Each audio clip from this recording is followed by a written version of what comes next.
welcome everyone. We're just so pleased that you're interested in such an important and central subject as today's competency enhancement, and to look at some tools for that. So we want to get both a theoretical idea of this, but also some practical things we might be able to do as we assist people, especially people with an intellectual impairment, and the repercussions of that we'll be touching on today. So we've really just got three things to talk about in our hour together, and I've got them up here on the board. We're going to look very briefly at some higher order assumptions behind learning and teaching. We're going to look at some strategy level. So here are our higher order assumptions up here, our strategy level things down here that come from our higher order assumptions. And then we're going to look at the level of tactics, and we're kind of going to do that in two major clusters of tactics that we'll look at as well. And of course, we're after a coherency here between our beliefs, our higher order things that then translate down into some strategies, and then into the things that we do on the ground as we support people. And just a couple of high order assumptions that we might begin with, of course, is that growing is a natural state of human beings. And in fact, it's thought that if we're not growing, it's like, well, life has ended for us.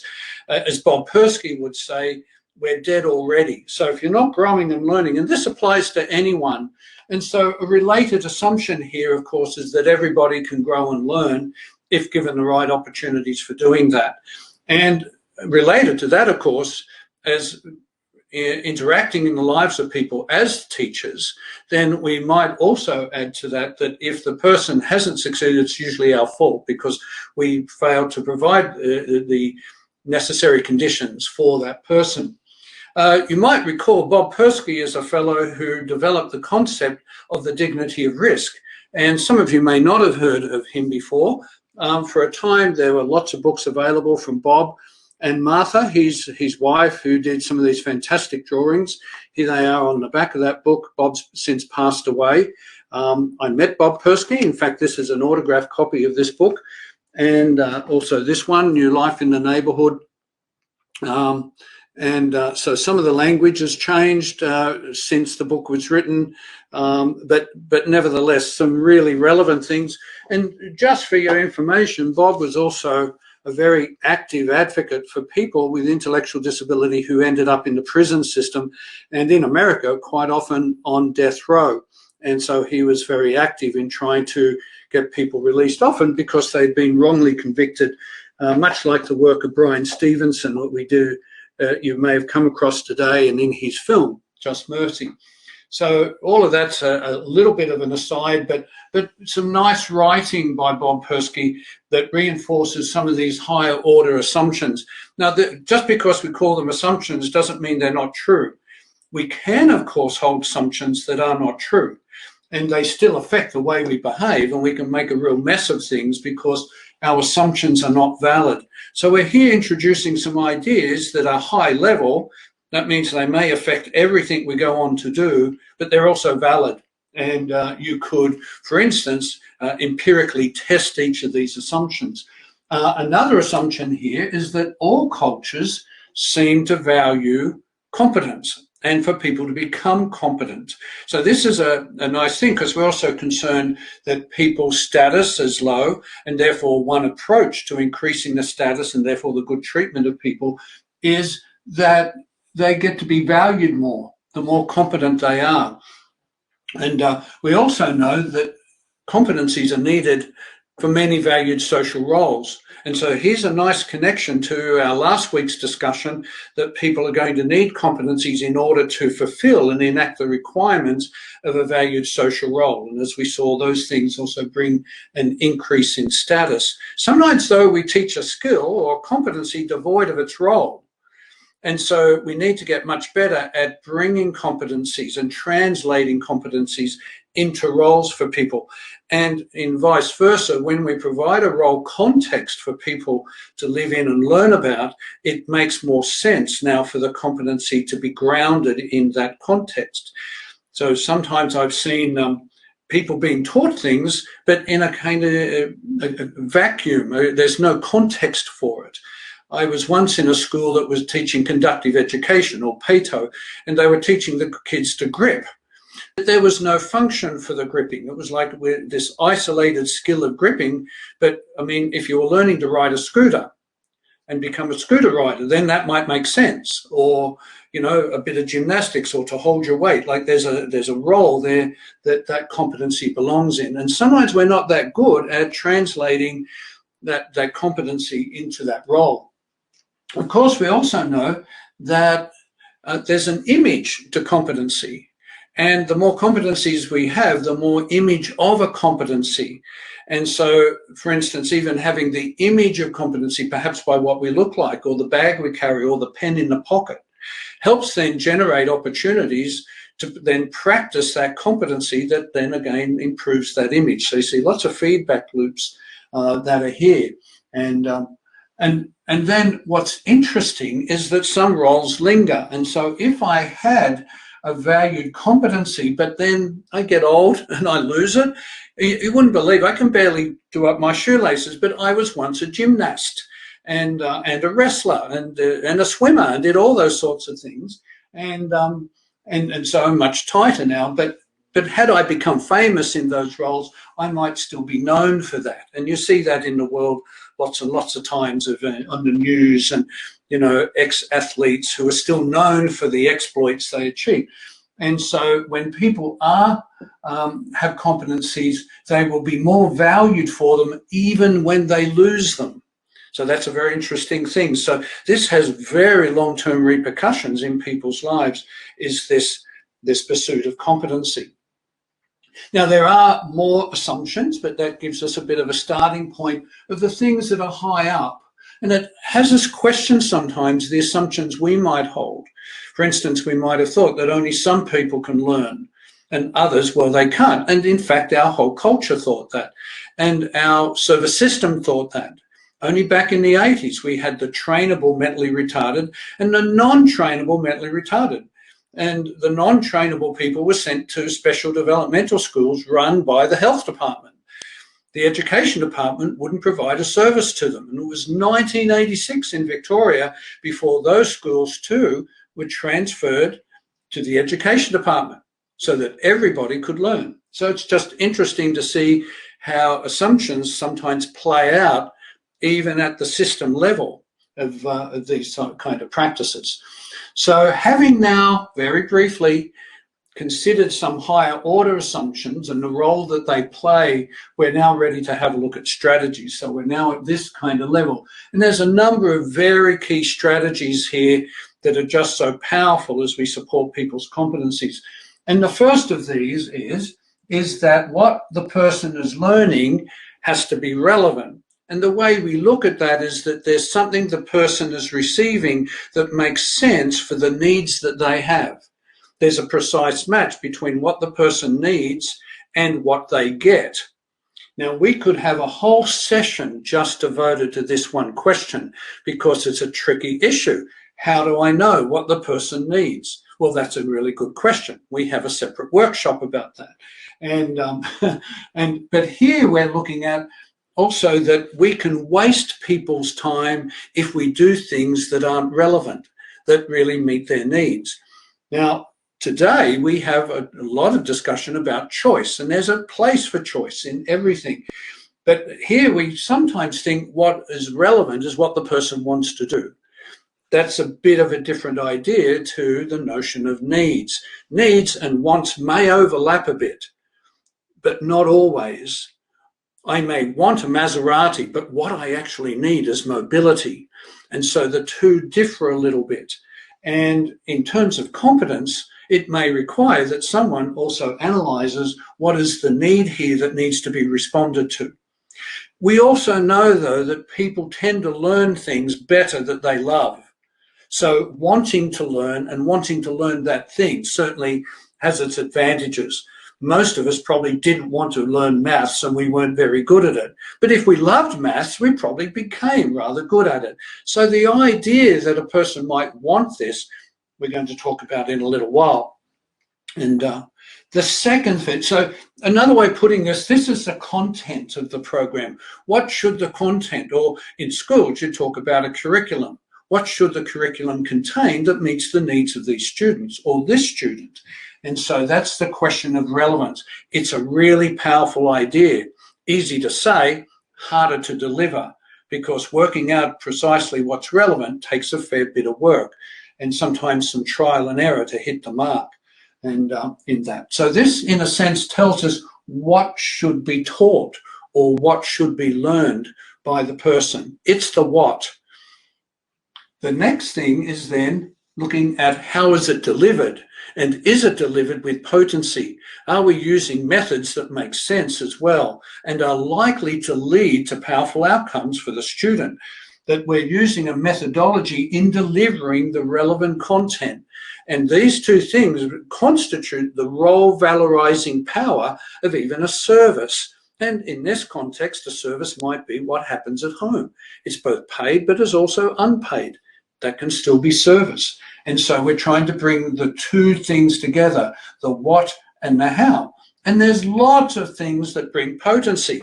That's another workshop, but we'll look at a number of them today as well.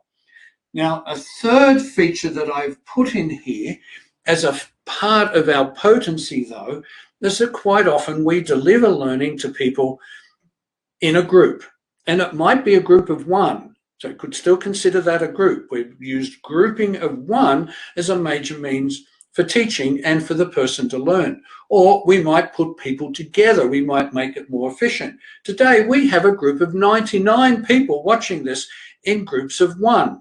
So we've kind of subgrouped you electronically to receive this. And I notice in the feed too that some of you are sitting together with other colleagues. So there might be some little subgroups of 3. And that works. And although it's great to be in a big group at the MCG watching Collingwood beat Essendon as well, you know, stuff like that. So there are places where groups belong. And we don't have many of those in Melbourne. We're not sure what that looks like anymore. Hopefully you're in a place where you can still get together in groups. So not all groups are bad. Some groups make sense for some things. But if I'm learning to have a shower, maybe a group's not such a good idea, or even learning the piano. So there are two things we might consider with respect to grouping.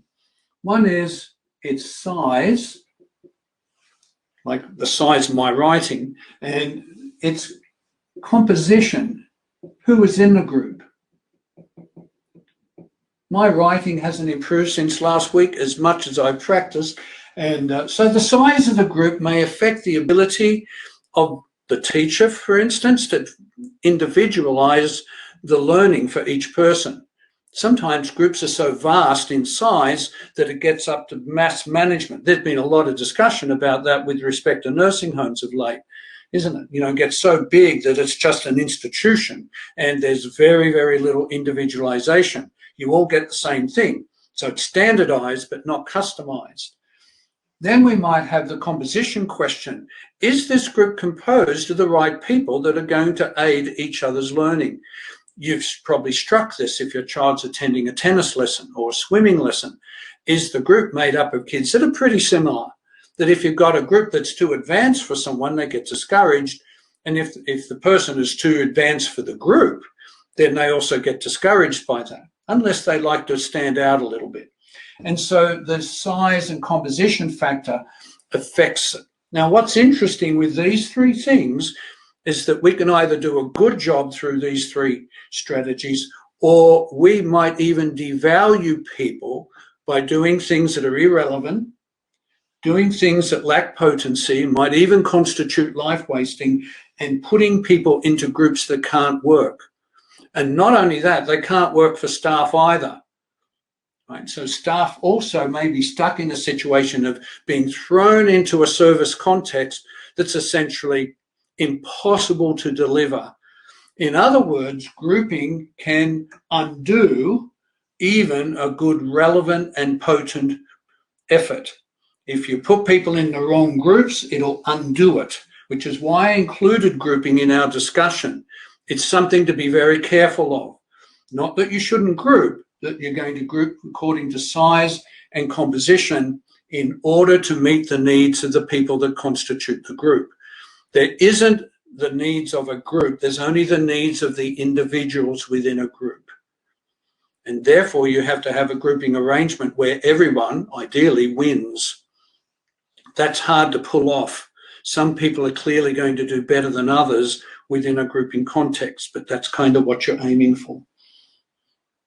So there's our strategy discussion. We've done 1 and 2 already, so they're completed. Much more could be said about that. So now we're ready to head into tactics, and we've got some tactics here to discuss as well as on the other side.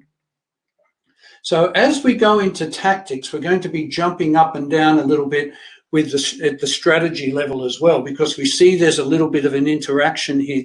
Many tactics are actually features of potency, and some of them have to do with relevance as well. So let's have a look at that. I'm going to start on this side of the board. Oh, can you read it? I can barely read it. So the first one is, some people are insecure. And the problem for competency enhancement, of course, is that when they're learning something, they're learning to do it for the very first time. They're learning to do something they've never done before. And that creates anxiety. It's called learning anxiety. It's not such a difficult thing. And it may mean that if a person is already under the weight of not knowing where they are and who they're with and whether they'll be kept there or not, it's very hard for them then to take on another level of anxiety associated with the learning we would like them now to do. And so unless security is taken care of and people now feel grounded in place and time and in the people that they are meeting, they may be very reluctant to have a go at anything we might want to offer them. So it's a really important prerequisite tactic. And in a sense, it may mean that for some people, what's most relevant for them is security before you get to move on. We turn up, though, wanting to do independent living. We might want them to do things to do with hygiene they've never done before. And they may be quite reluctant to do that when these other more fundamental needs have to be met. And that's a lesson that comes out of the relevance material, is that you have to meet the most pressing need. And sometimes for some people, in some contexts, the most pressing need is security. Someone coming out of a detention center, you can imagine what's the greatest need. It's not necessarily to do some of these less pressing things. So you've got to take care of the most pressing needs first. So security is very important here. Try and deal with the learning anxiety. Now, there's anxiety attached to learning no matter what state you're in. But if I'm secure, I can deal with it. There's a guy named Edgar Schein. Schein is spelled S-C-H-E-I-N. And he's a guru in organizational psychology. And he talks about learning anxiety as well, having to be defeated by survival anxiety. So sometimes to get over the learning anxiety, you've got to be pushed in some way where you have to do it or you lose your job. That kind of survival anxiety. Now, I'm not suggesting we do that here for people. We've got some other strategies rather than that kind of pressure, but the learning anxiety is still there. The next feature, let me get another color from the black, is this: get the comfort level right, or get the right level in terms of the person's readiness for learning. Now, I've got a U here, U curve, and so at one end of the U curve down here, we might see this as someone who is sated. Sated means that every need is met. If any of you are cat owners, you know what this looks like. The cat's fed, it's in the sun, it's curled up, says, leave me alone. It's sated, there's no need that is lingering. But when it's hungry, you've got a different cat, haven't you? It's, meow, meow, it's at your feet and so on, and it wants some attention and gets up on the lap. So it's back over here. Now, over here is the other extreme, where a person may be very distracted because of everything that's going on. They're like in a state that's too heightened, too excited to be able to now provide a degree of concentration for the learning task you've got before them. And some people are very affected by distraction, by the noise of other kids, by the shuffling chairs, by the lights in the room, and so on. And so you're having to try and find for this person down the bottom is where you want. It's a kind of halfway point between I'm quite comfortable, leave me alone, to I'm so excited, I'm off my face kind of level. You need something in between. A related point here, for those of you who've done passing, and some of you have, is that there's a rating to do with comfort. And it's a competency rating. It's kind of saying, if a person's sufficiently comfortable, are they now ready to be more productive and able to learn new things? And that's what it's saying. Is the lighting right? Is the seating right? Is there nothing going on in the environment that's going to attract their attention away from the task at hand? And I have a granddaughter who's learning piano, and her teacher sometimes records her playing on a phone, but she gets distracted by the phone, wants to look at the phone all the time instead of playing, kind of thing. And it's like we've got to somehow get her over the distraction element of that phone, so it's just there all the time, and she takes no notice of it. A little bit like me talking with you on the camera for a time, you've just got to take no notice of it. Otherwise, your anxiety, even as a public speaker, starts to climb out of this little comfort zone. So this is where you're aiming. So that's a kind of theoretical idea, isn't it? And you know, some days as you approach someone to do something that has a learning aspect to it, is today's not going to work kind of idea, because there's somewhere other than down the bottom on this U curve. So I hope that diagram suits you okay. Next thing, of course, for motivation, because we're learning, this is this big group of things to do with how do you motivate the learner. All of these things contribute this. The next thing, of course, is the nature of the relationship between well, we put language here, the teacher and the learner. So we're here about competencies, and we're here to support people's competencies. So we might say that's a kind of teaching role. And so what might the teacher's attitude be towards the learner? Does the teacher want good things for the learner? Are they going to present the learner with appropriate challenges? Have they thought about that? And are they going to be thoughtful and encouraging towards the learner? Are they going to give support to the learner if they fail? How's that going to occur? Are they going to be sensitive to the cues that the learner is ready for a new challenge? Are they watching for that? Teaching is a really interesting kind of idea. It's a very kind of full subject. I've done 4 years of teacher training. Most of the things I learned about teaching, though, was after I left Teachers College. Strangely, I hardly remember anything I learned at Teachers College. But there you go. That's true for lots of professions. What about the learner's side? What about their regard for the teacher? If this is going to be a caring relationship, there's some reciprocity here. What might that look like? Well, the learner's approach to the teacher might be the learner wants to succeed to please the teacher. Think about your own teachers in your life. Were there some that you were so drawn to that you would never want to do anything to disappoint that teacher? It might have been a coach or a sports coach, a swimming coach, and you so wanted to please them that you put out this extra effort just for them. Another feature is that you identify with the teacher and you actually want to be like them in some kind of way. There's identification. You see something of yourself in this other person. So that's great for the learner. That's a kind of feature of this caring relationship. And a learner might also want to know what the teacher knows, and that the teacher wants to teach and considers important. The learner wants to know that too. And so you see this motivation towards this kind of interaction. Now, not everybody is there that we support. Some people have been so injured, you might say, that any interaction is seen as a challenge, and that they may do things to get you to leave them, even because you've approached them and got a little bit close. And so these are things that now we have to get over.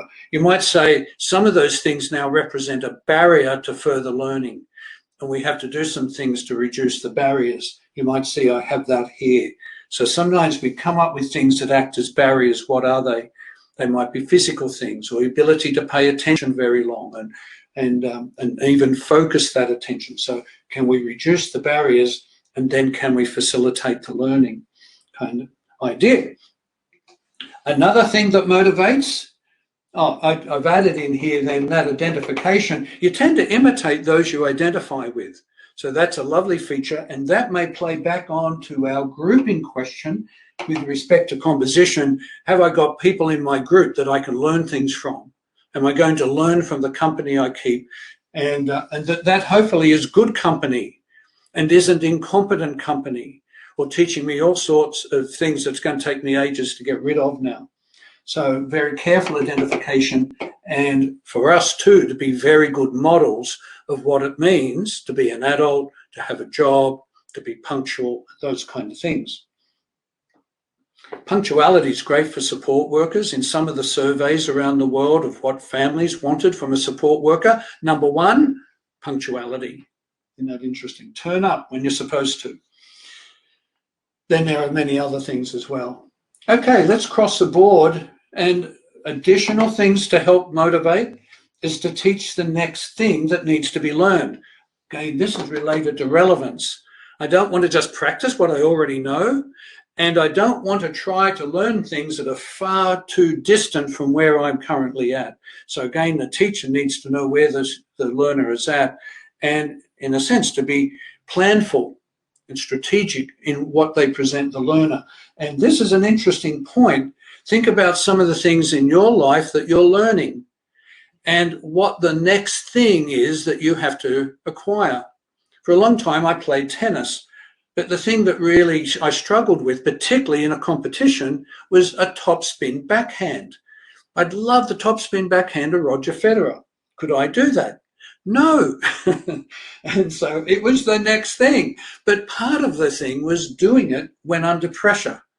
Because when under pressure, like I have to win this next point, I would always default back to the earlier, the more slice backhand, when perhaps the topspin was a better stroke in that position. But was I game enough to do it? So it was the pressure that I had to learn to deal with. That was the next thing for me. What is it for you? What's the next thing? Is it some knitting, or some cooking you're doing, some aspect in your work role? What's the next thing you have to learn? And it's interesting how motivating that is, that it's the right thing for me to be learning right now. It's the next step. And that's a great motivating force for anyone that you're supporting. Very important one here, though, is to teach the skill where the skill gets used. This is because the people we support tend to be more concrete in their learning, less abstract in their abilities, and therefore we don't want to make the learning task more difficult by placing it in a highly abstract environment. Now, this is abstract for us. You're on a screen listening to me, looking at this terribly written whiteboard, and you're supposed to interpret that and convert it into practice with someone who probably isn't here. That's very abstract. You're learning the lessons, you're applying kind of ideas to people you know, you're going to transfer that learning. Some of the people we support would find that adds a difficulty that is unnecessary. So if we're going to learn something, we need to learn it where that skill, that ability, that competency actually gets used. It means it needs to be in the real place, not an unreal environment, not a simulated environment, the actual environment. And so this is very tricky because often we take people away, we teach them cooking off-site and then expect them to go home and learn something they learned somewhere else today. For some people, that's a bridge too far. You're going to need the skill where the skill gets used. Wolfensberger had really interesting language he put together for this. These words previously existed before Wolfensberger, but he put them together in a way that said, this is called pedagogic verisimilitude. It means teaching in reality. And that's a very important skill and is likely to motivate the person because they get it. Whereas if, as you know, we introduce things that are too abstract, it disappoints you, discourages you, like calculus. If you didn't know it, it would discourage you. It's too abstract. I don't get it. That kind of idea. The next one then is to teach for generalization. Quite often, because of the concrete learning style of many people that we support, they will tend to apply the learning to the situation they're in its totality. The people they're with, the day they did it, the place they did it. and not necessarily see that this thing belongs elsewhere, that I can take this rule, this lesson, and I can now apply this situation or this learning in other situations. And that's what we mean by generalization. And that's when we know the person has really learned something. It's when they can apply it into any context that it belongs in. They've got it. They've been able to transfer the learning. Might be seen as a kind of standard to head for. Our point here is that that can also motivate people because they see that their learning now can be applied in so many situations. They don't have to wait till next Tuesday with Mary where they get to repeat this. They can do it with someone else. Our issue here, there's a tactic level, then, is that you have to introduce generalization from the beginning. When you start to teach something, you need to start generalizing the opportunities for its learning from day one and begin to change things that can be changed. The pan that it's cooked in, the time that it's cooked, what you're wearing, what it is you're actually cooking, all of those sorts of things to generalize the idea, perhaps that when you apply heat to something, it melts and changes. We'll come back to that change issue too. And then our final one here is very motivating, is that when you let the people actually do it themselves. They watch staff do stuff all the time. They go shopping with staff where the staff do the shopping. You know, it's like your teenager, if you were teaching them to drive, but you drove the car, they want to drive the car. How motivated are they for that? They're very motivated for that. Let people do it. Put them in the driving seat, figuratively perhaps, but where they get to do it. And that's very reinforcing. That's very encouraging, very motivating. So that's a great tactic flowing down from our higher order. Now we've got some on the other side. So just excuse me here while I get the motor going. Turn this board around. Did you know that the 10 Commandments were written on both sides of the rock? It's kind of following. Anyway. Additional tactics for concrete learners. So here's a spread of ideas that we've pulled together over a long experience and seeing what puts people at best advantage as far as that tactic level goes. And the first one here is help people to understand what it is they have to do rather than why they should do it that way. And the reason why we highlight this is because as abstract people, we're quite happy being told why something should be done. And because we're happy with that, that's the way we often teach. Do it because. The person needs to know, yeah, but what is it I have to do? So here we're saying is a nice little tactic. Start with the what. Tell the person what it is they have to do. And over time, the why will become evident for the person, or our explanation of it will become clearer because they already have what it is. And what it is applies immediately to what it is I now must do. That is much more concrete, it's much more immediate. It's putting people in the driver's seat rather than some background explanation as to why this is important to do it. That's abstract. And see, we may be supporting people who don't have strong, what we would call causality. That is the ability to see cause and effect. And especially if an effect is a long way away, just tell me what to do. And so there was a man who was working in a juice factory, operating a machine to put the lids on the juice bottles. And one day the juice bottles came through without the juice in them. But he was still there putting the lids on. And they thought, well, why'd you put the lids on? He says, because the bottles are there and the lids go on. So that's what he was doing. He didn't actually understand why he was doing it that way. He was doing a great job, but he didn't know why.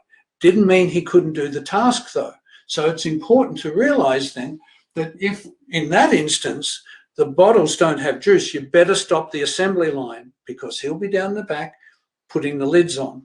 And then you've got to take them all off again, that kind of problem. So start with what? People will get that and they'll perform the task brilliantly, even if they don't have to in his case. The next important thing is to structure predictability. It's back to security again. You need to be grounded in time and place And you need not to have a load of anxiety associated with when's something going to happen? When is the bus coming? When is my visitor coming, like my advocate, or something like that? People get very worried about trying to predict what's going to happen. And that overwhelms, you might say, the psychic load of people. They're so worried by this, coming in with some competency-enhancing task or exercise becomes too much because I don't know what's happening. So we want to structure some predictability here. And that means then we need something the person can self-reference, where they can see where they are and when something is going to happen. And so in one instance, there was a woman who'd come out of school where the bell went at the end of the day. And then she went into a vocational program and she was trying to predict when the day would end. When would the program end? There was no bell. And what the staff noticed, and what was very evident, is that her anxiety level started to increase and increase after lunch until she melted down so badly, her continuation in the program was jeopardized. Then someone realized, maybe if we just put an alarm clock on, well, now you can get a Fitbit that'll get that for you. But the sense there needed to be something concrete that would signal to her that the day had come to an end. And interestingly, when she knew there was a clock there with an alarm, she could forget about it then and get on with the task, instead of being so anxious from lunch on, wondering when this thing was going to occur. So it's interesting, this is very important. This is a fairly high level tactic. It may be a preemptive, a prerequisite for many people if they're going to successfully learn from others. Another tactic we might incorporate, though, is to have a very clear sense of what the beginning of something is to what its end is. How do I know what needs to be done, and how do I know when it's done? And some clear indication of that. Because if I was to ask someone to vacuum our floor, they'd look at it and say, well, it's not actually evident what needs to be done. It looks pretty clean. It's been a while since I vacuumed it, but I don't come in here all the time, and so it's pretty clean. And so if you wanted someone to actually vacuum it thoroughly, which might be the case if you're in an office cleaning crew, something like that, then you want them to do it thoroughly from one side to the other and not miss any bits. So what are you going to do? So sometimes you might have to sprinkle out some carpet deodorizer, something like that, to make it more evident. Now you've got to vacuum all of that up. I can see the beginning, what needs to be done, and then I can see when it is done and it's completed, and the person can self-reference. That's a great idea. I once saw a work crew where an instructor was telling people, do here, now do here, now over here. If I had that vacuum cleaner, I'd have to throw it at him at some stage, like you'd get really annoyed with that. Here, people know what to do and they know when it's finished, and that builds competency. And sometimes then you can fade that cue. You can say, let's not put out so much of that carpet deodorizer, let's reduce that, and basically fade that. We'll come back to a problem for fading, but physical prompts like that can be faded so that they're gone completely, because the rule now has been learned. You start with the what and then head to the why, and that becomes more. Another feature of this, of course, is that to incorporate favorite actions by people. There's some things that people do and do well that might be considered an action. Sometimes it's a bit non-functional as well, and it may be possible to find a functional outlet for that particular action. One man used to drop things in his house all the time. He loved the crashing. This is a feature of what we call object transformation, something we all enjoy. Have you ever watched a fire burn down at a camp, or sit by the ocean and watch the ever-changing waves and mood of the sky? It's beautiful to watch. The object is being transformed, and sometimes we can do things that help it do that as well. It's much more enjoyable to knock the blocks down than to build them up. And so we too incorporate these kind of actions. Can you incorporate a favorite action of someone in the task that they're doing?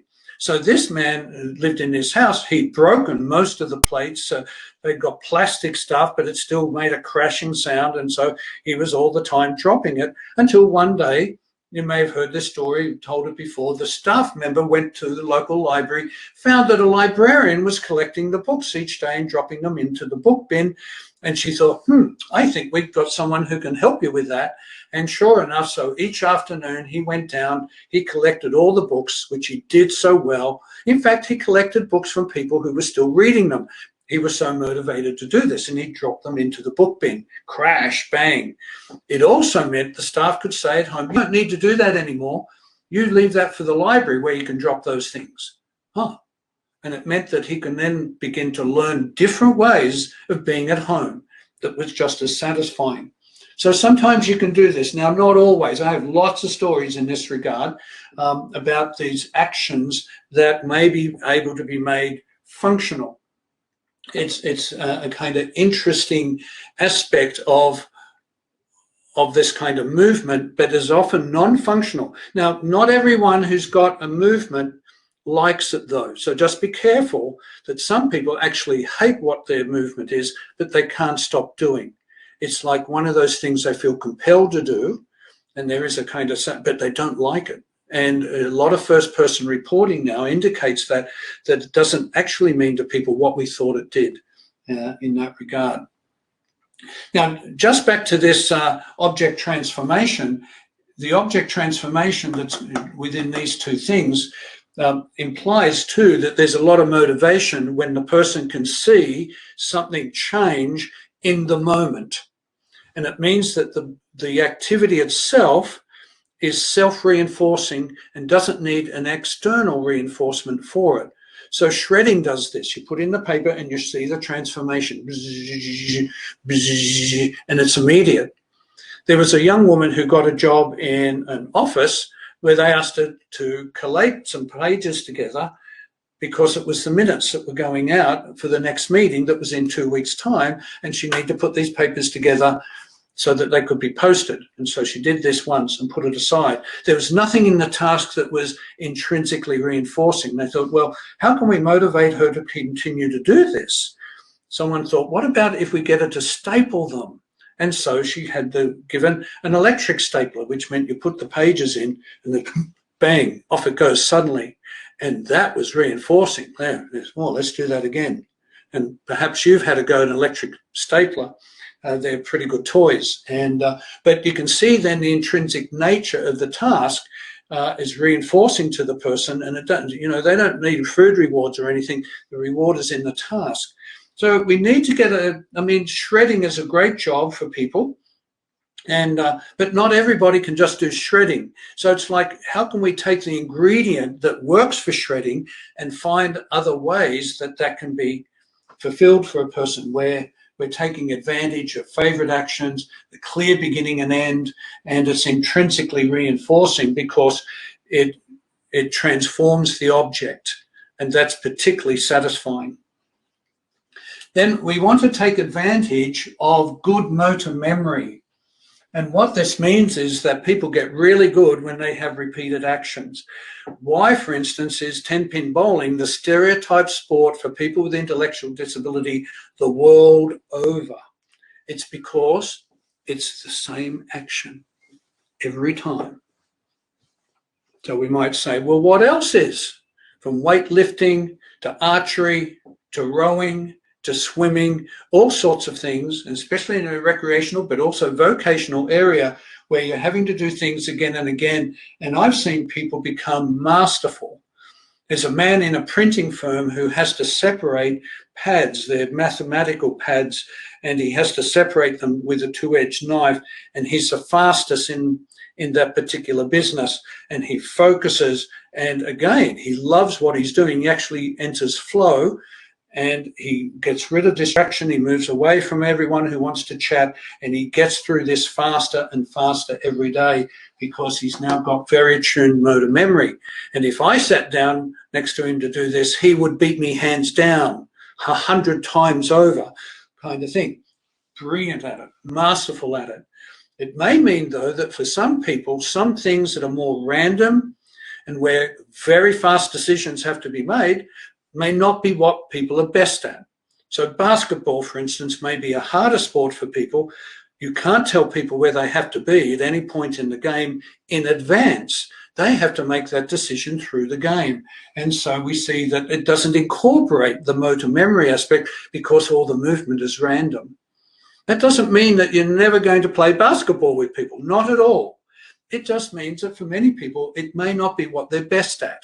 And if we want to put people at best advantage, that's a good starting point with what they're best at. And of course, many people have gone on to be very, very good long distance swimmers and these kind of things that also have good status attached to it as well.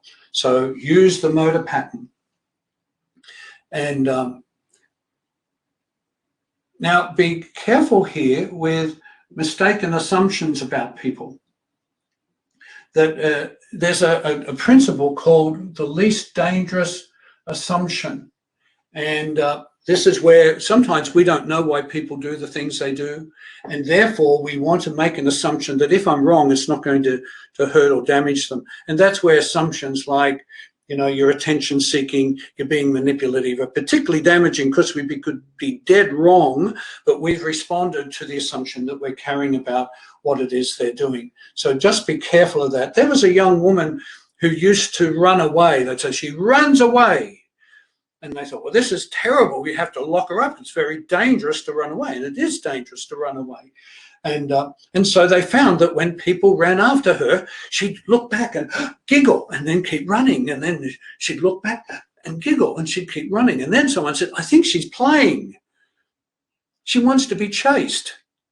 And so each lunch hour, now with that new assumption, they tried it out, they had a staff member that would run around the oval and she'd be there being chased. And then they thought, we can run together. And so now she goes out jogging, she keeps fit. So you might say for her, she was still doing some things we would immediately recognize if she was 6 years old. But now being 26, we don't see it. And yet she may be still running for the same reason. Now, that doesn't mean we treat her as a child, but it may mean that we watch how we interpret our assumptions about why she's doing that thing and test them. And having a go at, maybe she's playing, let's test that. That's a safe assumption. If we're wrong, we haven't damaged her in that sense. So very interesting idea. Now to finish, I might even finish on time, which is kind of a miracle, and is to do with some language things to watch for, because spoken language is really abstract. It's also very transient. You hear it, it's gone. So it's very hard to reference it. And as someone told me recently, for many people learning spoken language as their first language is actually an idea we might have to help us understand how tricky this is. It's like learning a second language. And you know what it's like when you're trying to learn French, you've taken a holiday to France and someone starts talking to you in French and you kind of, after the third word, you're lost and you're kind of, huh? And then you're thinking, how in the world do I respond to this? What words do I have to generate? And you realize how long that takes. And in one study, it took up to 14 seconds for people to generate a response. I can't even do that in French. I take much longer than that. And usually it's just to say I don't comprehend kind of idea. So language is a very tricky issue. We're going to use language, though, in a learning context. So are there some things we need to watch for? The first is we might explain how to do something as we demonstrate something. That's fine. Take your time, speak slowly, have some pauses, keep it simple. But when it comes to doing the task, we need to stop talking. Because if we talk, people will connect our talk to the task. Meaning, even if they can do the task, they won't unless we keep talking. In other words, we've made the person prompt dependent. We've introduced talking into a learning task where they might tend to incorporate everything into it. If they're going to do the task, we need to leave them with some cues that can be faded. Language, speech can't be faded. You can't back out of a verbal prompt. You can't half say the word. You just can't leave it with a full stop or something. And so we end up making a lot of people who can already do things well prompt dependent on waiting for us to tell them what to do. So this is an important rule here for us. Don't talk when people are doing the task. Have other cues in mind. What are you going to use to prompt this person that that's where the plate goes, that's where the knife goes? You might have a, on a placemat, some white out drawn or something. That'll be a cue. You can fade, because you can rub that out, make it less until it's completely gone. You can fade the prompt. You can't fade your language. So don't put it in there in the first place. Use it for explanation and demonstration. Then we have to shut up, or we'll make a person prompt dependent. Some of you who've seen my longer workshop on intellectual impairment will have heard some of this and my stories. But Susan was a young woman or young girl who would go to school, and her teacher said, well, her teacher was busy doing stuff, reading the day. Good morning, Susan, take your coat off and put it on the hook. Every day, Susan came in, the teacher said, good morning, Susan, take your coat off and put it on the hook. And one day Susan came into the classroom without the teacher seeing. She took off her coat, she stood by the hook, and she waited, and she waited, and she waited until, and this is a non-verbal student, and she said, say, put it on the hook. And the teacher realized she had made her prompt dependent. Much harder to back out of that situation. Now, if you're working with some people who you think are a bit prompt dependent, they wait for you to instruct them before they go ahead and do something, then you might prompt them with a question. You might say, what do you think comes next? Kind of idea. So turn it into a question, because you can back out of the questions and get the person to, and they'll tell you the right answer. They'll give it to you to go, do it, kind of idea.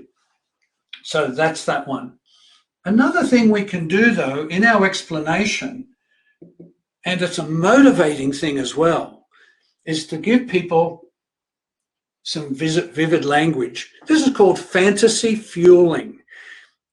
It's a strange term. Fantasy fueling. It's fanciful because we're going to give people some metaphors that aren't really real, but give an idea of what it is to aim for. We do this with young children all the time. We say, walk as quietly as a mouse. Or we might say to an athlete, give it all you've got, kind of idea. And so there's a vividness. If you've seen the film Gallipoli, it starts and ends with a young man running where his coach has told him and asked him questions about, what are your legs? And he says they're like springs, and how fast are they going to run? That kind of thing. That's fantasy fueling. His legs aren't springs. He won't be running like a leopard, but it's a metaphor he aims for. In a sense, the metaphor captures the goal. That's where I'm heading. And it's interesting how people can grab that, because what you're referencing is often a concrete idea, to be like a leopard, to walk like a mouse. Now, be careful, though, with stuff like walk like a mouse. Well, you'd say that to children. So just be careful of the age-appropriate nature of your interaction with respect to some of this vivid imagery. Keep it adult if you're working with adults and that kind of thing. But it's a pretty powerful little tool, is to bring that kind of idea. Now, you don't apply it to every sentence that you're making has to be hyperbole, like exaggerated and magnified. But for the important things this person is setting out to accomplish, you might do that. And we've got Joanne in the audience from Townsville. And Joanne gives the example, if I may use this, Joe, of your daughter Emma. And of course, her business is called Master Shredder, which was based on her interest in the Ninja Turtles. Of course, Master Shredder is the head of the Ninja Turtles, but Master Shredder turned Emma on to, this is what I'm going to be. I'm going to be a Master Shredder. And that was her business. And so she's working and doing very well. It was vivid imagery. That is very interesting. They discovered that together. And so when Emma said, oh, that's exactly right, she was onto it. She knew exactly what she meant. So it's very good. So I hope that was okay, Joe, because Joe has a film you can see on the belonging matters or is it the crew? Probably on all of them about the business. I think I saw it on Belonging Matters first. And now this final one here is, as we finish up right nearly time, is that some people won't know that things exist when they can't see it. It's called object permanence, and it's thought that object permanence is needed as a prerequisite for learning any language, is that you know something exists when you can't see it. And so there are some people we're not sure if they have object permanence, which means then if you're interacting with them about something, you need to have that something as concretely as possible in front of them. So it's clearer about what it is you're referencing, because if that thing is not there, it doesn't exist for them. So if you want to know whether someone wants to go to work today, you better have work in front of them and say, do you want to go to work today? And then they'll give you a much more accurate answer, because there's a general trend that when people don't know what to answer, they answer yes. A very common kind of trend. Now, not everybody, it's not universal, but it's pretty strong kind of notion. And so you may get a yes to something and then find when he sees work, he takes everybody out in the car because he really doesn't want to go to work because something's going on in there you need to check into. So if you want an accurate answer, you better have the thing in front of you. And that means also communication books or communication system you're using needs to be open so now the person can reference what it is you're talking about, a concrete idea. Now, not everyone will need that level of support, but some will. So you bear that in mind. Well, we come to the end of, wow, our race trip through the three big questions of the higher order issues, the strategies, and then those few tactics, especially your tactics for people who are more concrete learners and what that might mean. But what it says for us, of course, is making this translation from competency now into roles, because competency is a major feature of all valued social roles. And being valued roles, they often have competency features to them, some of them very heavily so. And so we've got to take care of this area, a kind of relentless pursuit for competency enhancement. So I've spoken enough there, Paul. If you'd like to come back to us and see if there are any questions. I see some people have... Yes, thank you so much. As always, my mind explodes when you talk, and I just love everything about John Armstrong. I'm not sure how to take that, Paul. His mind explodes when I talk, you know.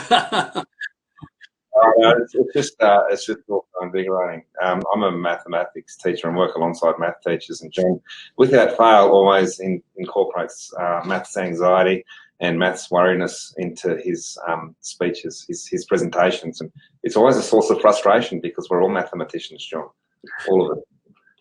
We do have some questions, and I'll just give you some, and we'll see how you get on. But one of the questions was would it be helpful to marry a need as being a stepping stone working towards a want?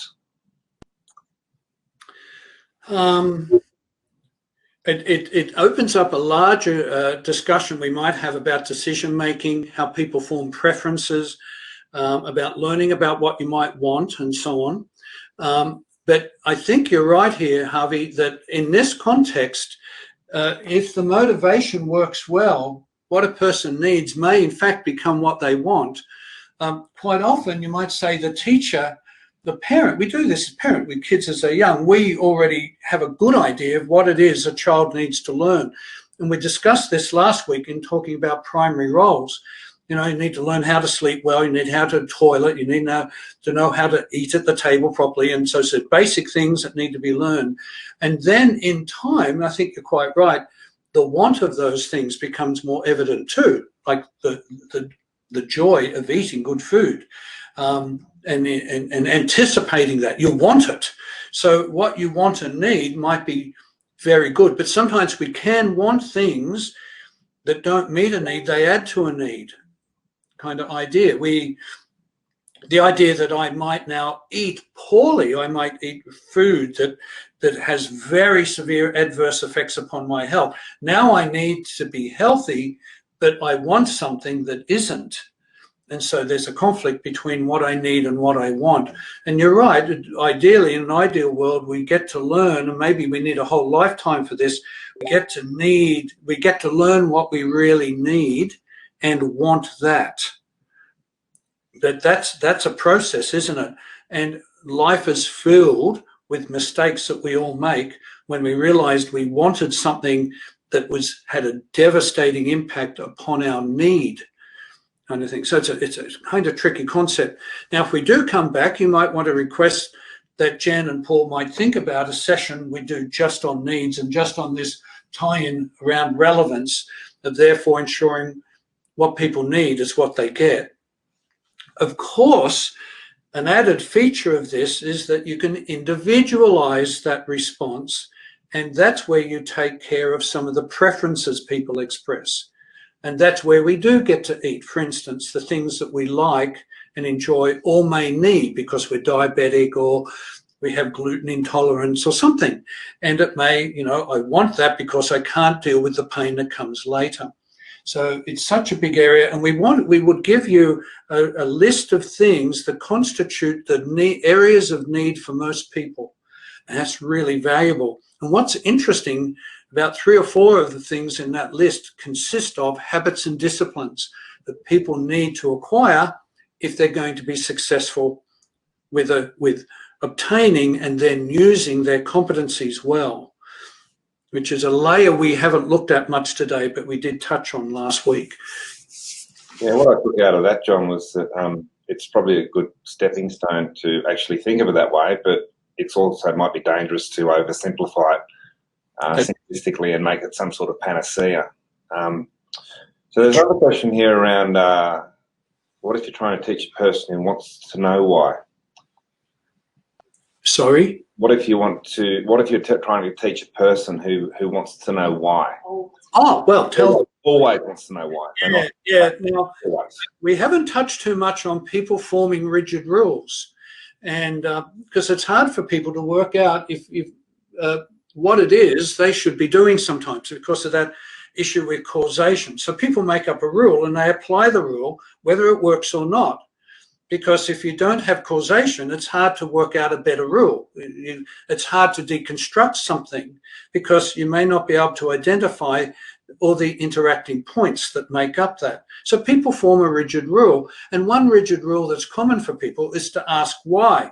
Like the question is there, but not necessarily the full comprehension of what the question means and what they're expecting back from you.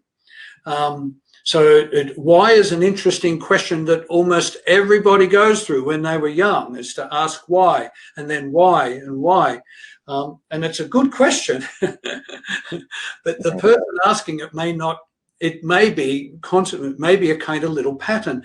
You'll see this with people and I'm not wanting to put them down, I'm trying to be descriptive here and realizing that we're not falling for something that indicates sophistication when it may not be entirely there.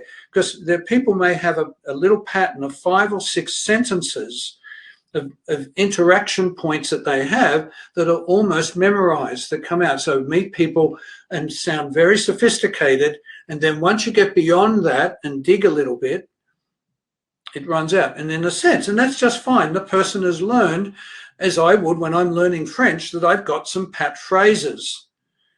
But get me beyond that, and I'm not very good from that. And so the why might be a little pattern of interaction, and it keeps the conversation going. It might just bring another why, though. And the full comprehension of your answer may take some time. So don't give up on that. Provide the person as clear and precise and as concrete a kind of answer to the why question in that regard. Yeah. But as I say, it may be a pattern of interaction, a kind of rigid rule the person is using. That could be my assumption, and I might be wrong. So we just need to be careful with that as well. Okay, so that sounds contextual. I do have a question about groups and the notion that we don't have a group need, we have an individual need. And I wanted to tie that in with that idea about a clear beginning and an end. Because if you've got different capacities and you've got different people, I guess they're called multiple entry and exit points in any given task. if that's the sort of thing that's going on, where people are jumping in at some sort of level that they can achieve at and jumping out at a variety of levels, in that sense, there is often no end to a particular task. So just wondered if you might expand on that idea about an end. Yes, because some of that involves the capacity of an instructor to handle group dynamics well. Group dynamics is another tricky layer, how people interact together, a pattern of interaction that they enter. Also, are people essentially learning similar things together? Is there, in terms of competencies, a similarity in where people are at and what it is they need to learn? So this is an instructional dilemma, that if the people in the group are too varied, then the instructor has to accommodate the needs of the most severely disabled person, leaving the others to get much, much less attention, if any. To the public, though, this group looks like it's composed of people who are all the same, and it's essentially around the needs of the person who has the greatest needs. And so that presents an image dilemma for the group as well. They may look more incompetent than they really are. From an instructional point of view, it's too difficult to instruct this group well because of the needs of the group, and the people within it are too varied. Now, I'm not sure I've answered your question precisely, but if there's more homogeneity, it may be easy to move on or to close off the task that has been completed.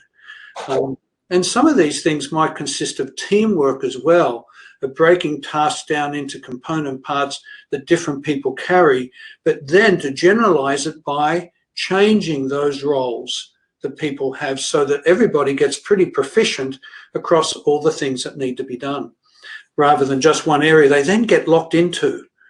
You know, oh, he always cleans the toilets. He's the toilet cleaner, and the guy never gets to do anything else.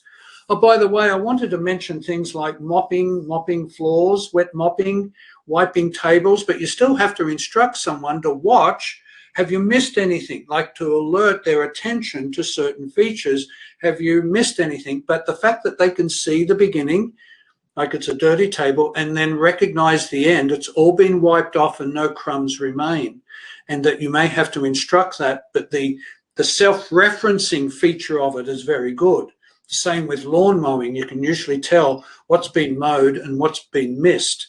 And again, why people do pretty well at this sort of task, because they themselves can see the difference, and they can see the beginning, an unmown lawn and a mowed lawn.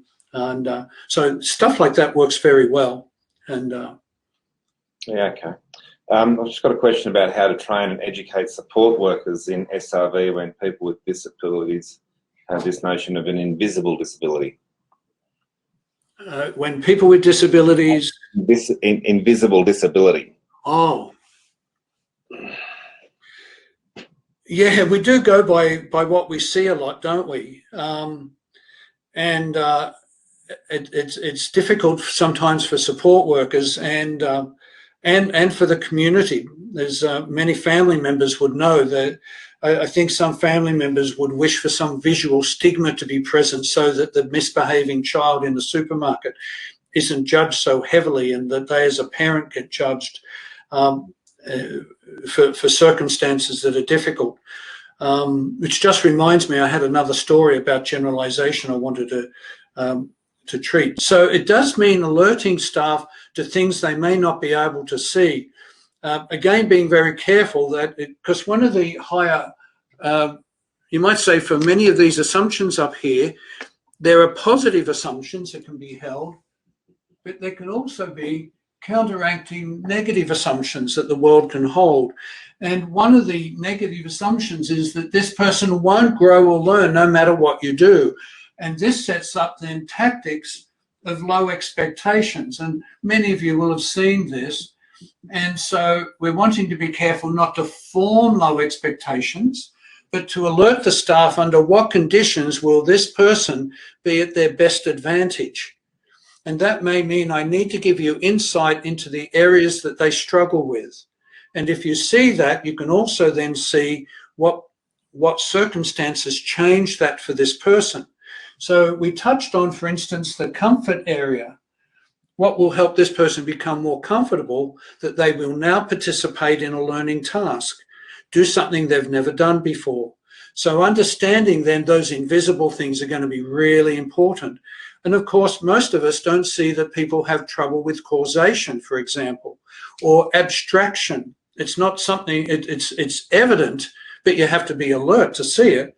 And we can get to know people in a way where we're blind to certain realities that are right before us. And yet you're not wanting to kind of get into negative stereotype perceptions either and cast people into negative roles that they then respond to and begin to look like they are what we think they are. You know, he's 36, but I think he's a 4-year-old. And that's what he becomes because I treat him that way. So there's always that danger of enhancing realistic and positive expectations for the person, even though you're laying out some of the difficulties.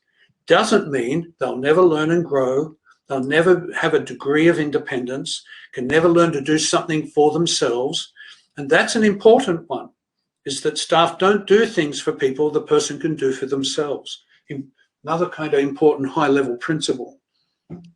So there's just a bit of a follow-up question around that, and that's about support workers wondering why the person with disability has any support at all. So that's probably the contra to what you suggested about the 36-year-old being a 4-year-old. It's the 36-year-old being seen as the 36-year-old. I'm not really sure what that even means, but if you sort of get the gist of that.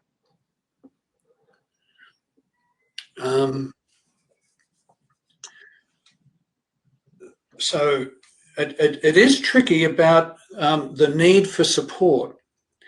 And it goes back to our relevance idea, is what might support look like? And therefore, how much that should be paid.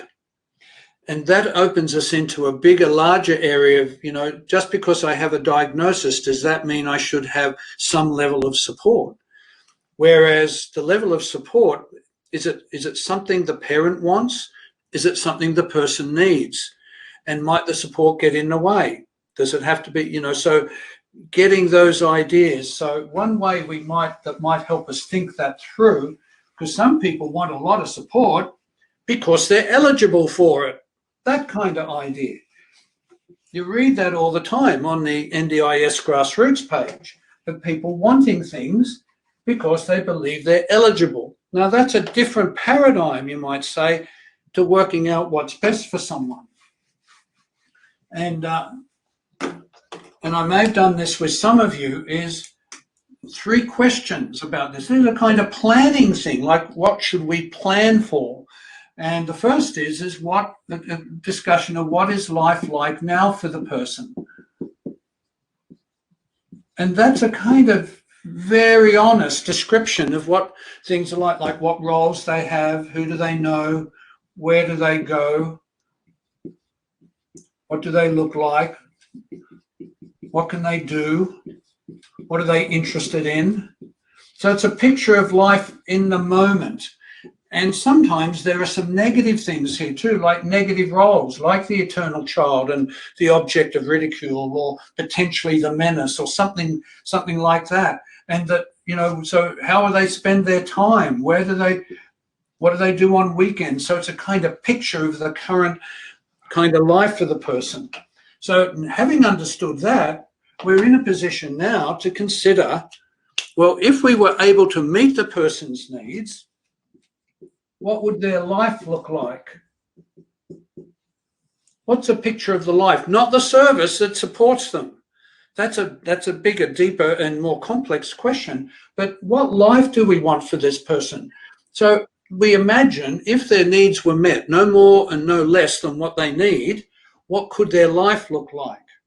And so now where do they live, and who do they know, and what roles do they hold, and so on. So that's in the future. So this is now, this is future.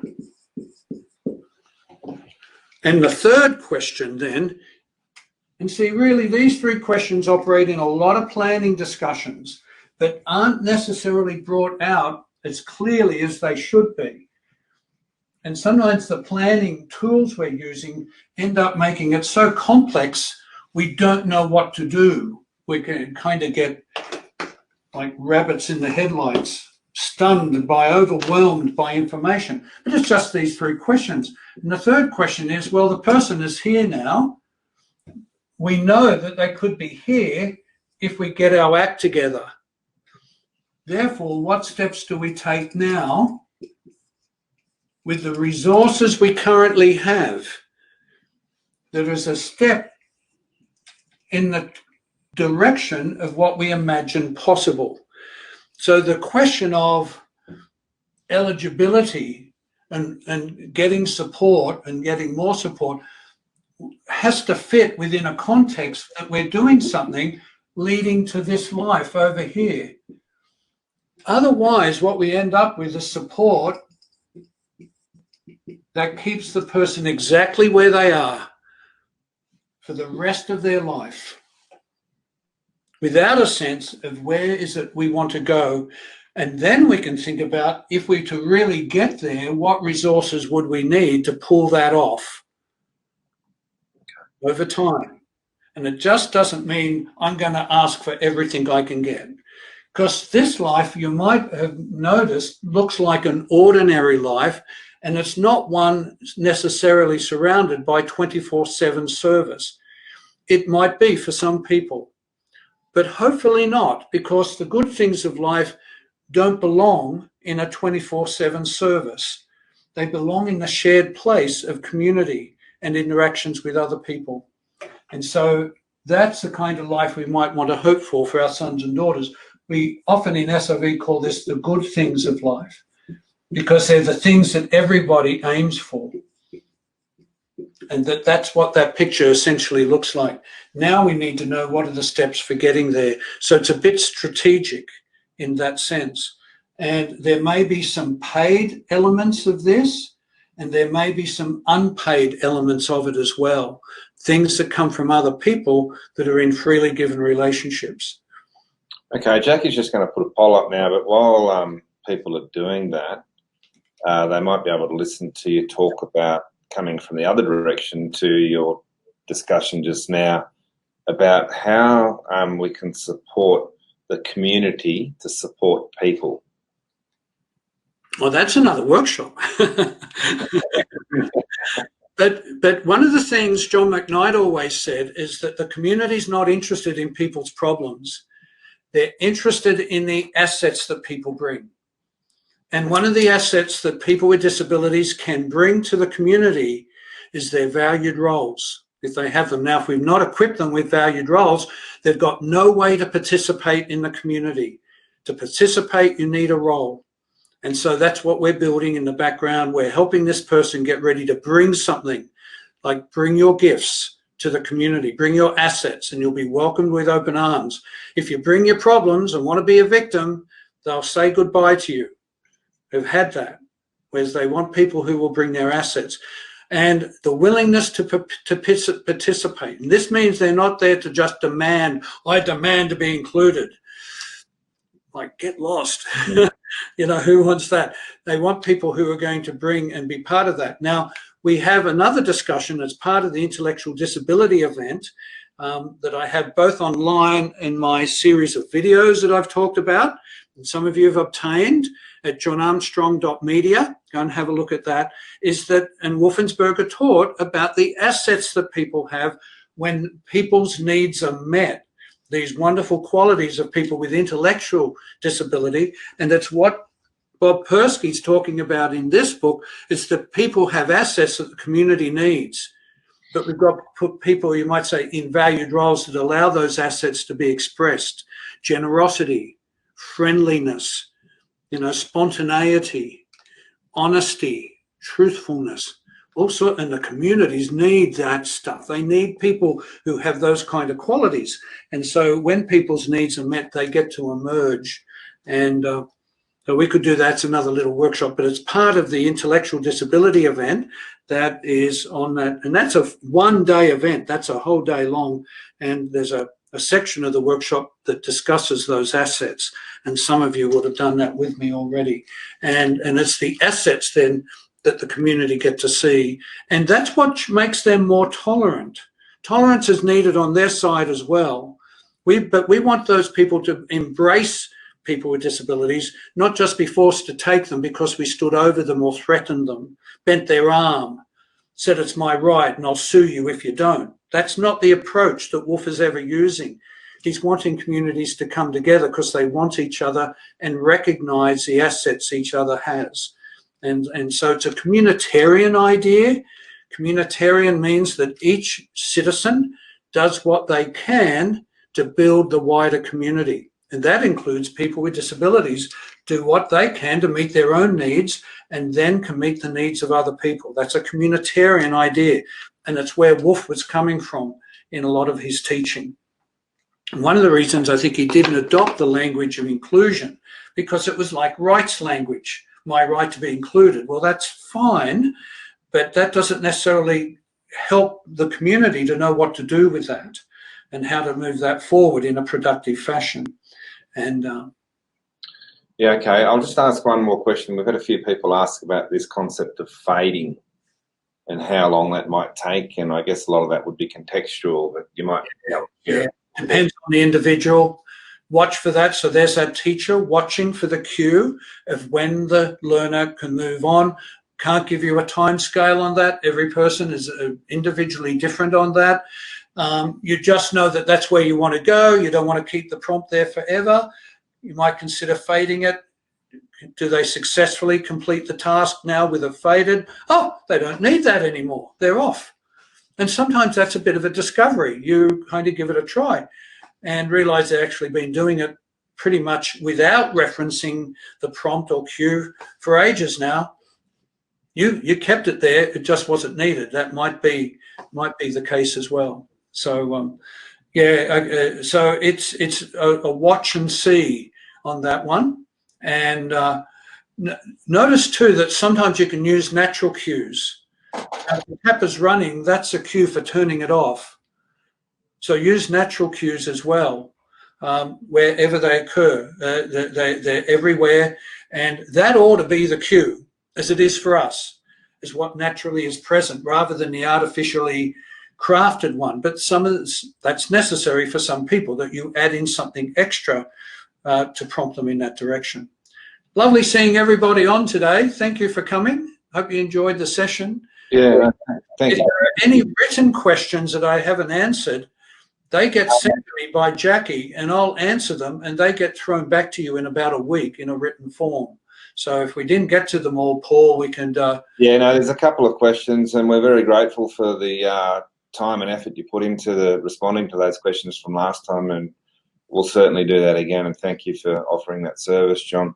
Just John's mentioned quite a few workshops, and so if people are interested in any particular workshop, maybe just throw them on the chat line now, and that might be able to give us some sort of indication or where to go forward with that sort of stuff. But I do want to read this out to you, John, and so somebody said, thanks, John. The silver lining to the situation the world is currently in is the opportunity to see you and others present some great learnings. Yeah, it's great. It's great. Yeah, it's interesting, isn't it? Our audiences have never been bigger than this, you know. Yeah, but like I said before, I think every time I listen to you, I just come away with so many more questions, and I think that's the essence to learning, is the ability to ask questions and be curious about those sorts of things. So thank you very much. Thank you, everybody, for coming along. It's been a delight again, John, and look out for John's notes. Some people have asked for some good books to read. John will have a list of books for you. He's thrown some at you during the presentation as well. So I'm sure he's got many, many more. Just not too many, John. So try and be selective. Okay. Good people. Thanks, everyone. Take care. Thanks for coming.